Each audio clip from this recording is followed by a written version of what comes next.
Kijima is basically doesn't care about his own life.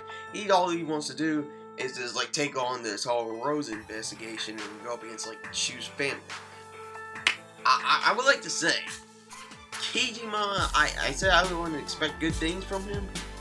This is one of the first ones. Like, the dude like revealed himself to the Shu family, showing footage of, you know, him ripping out one of Shu's subordinates' tongue out and showing it to them, just declaring war against them.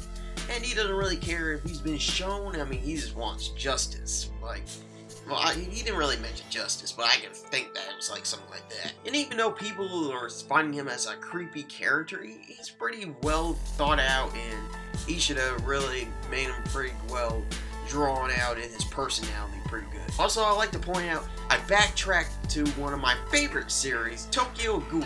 It's the same story. So yeah, I backtracked back to Tokyo Ghoul, and I just realized something. Tsukiyama, his first appearance in the series was Chapter 32.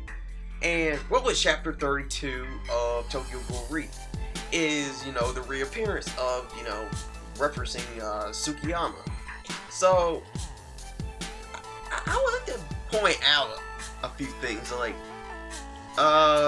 seeing that this arc we're in, you know, the reappearance of Tsukiyama, the whole flamboyant guy that we all know and love, and from like the first part of Tokyo Ghoul, like Chapter 32, reappearance Chapter 32. So is Ishida like recycling arts? I have a good theory video about, you know, recycling arts. I've been thinking about recording it for a while.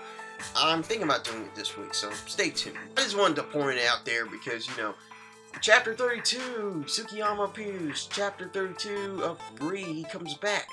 So I just wanted to say that. In this chapter, you know, Tsukiyama's just saying, like, Kaneki is key, you know, he's just trying to figure out ways how to bring back his memory, because this is not the same Kaneki that he knows and loves. This is a new character known as Sasaki that he doesn't even know of, but he knows that Kaneki is somewhere in there in the mind, and he needs to bring him back. Also, midway in the chapter, I saw some raws on this. I thought for a second they were like Sasaki and Tsukiyama were like sleeping on the bench together, which was kind of weird. But it wasn't really detailed because it was still a raw version. And when it got translated, I was like, okay, so they're talking together. So somebody was pretty much blurred out the thing on the translation.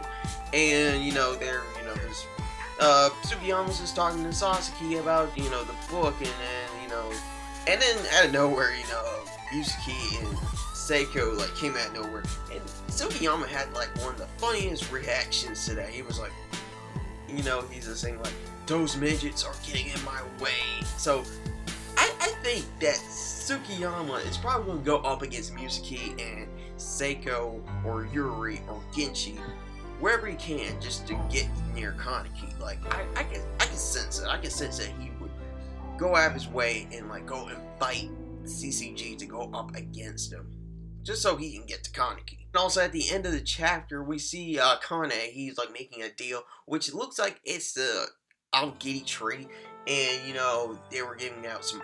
He was giving out funding. You know, something like they mentioned something about Madam, like when she like did some funding with Aogiri and Gourmet back in the last arc, and from previous arcs that we know her from, well, him from Kane at the end. It says like, well, let's make a deal, and I can sense it like this: like Kane is basically just like giving them funding, possibly to kidnap Sasaki. I can see it like this: Kane is like saying like, here's the money, I want you to go kidnap this guy from CCG so my master can go talk to him in private.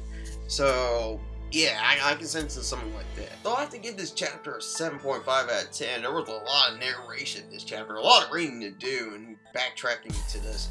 And also, you know, with Kijima, you know, showing that he has no fear versus the Shu family. And also with the whole Tsukiyama and Sasaki meet up, you know, they're talking, and you know, Tsukiyama's trying to do whatever he can so he can get to Kaneki/Sasaki. So that's it for me. If you like what I have to say, and drop me a like, and if you're new, you have to subscribe to us, and hit that subscribe button. That'll be awesome. I'll see you guys next time.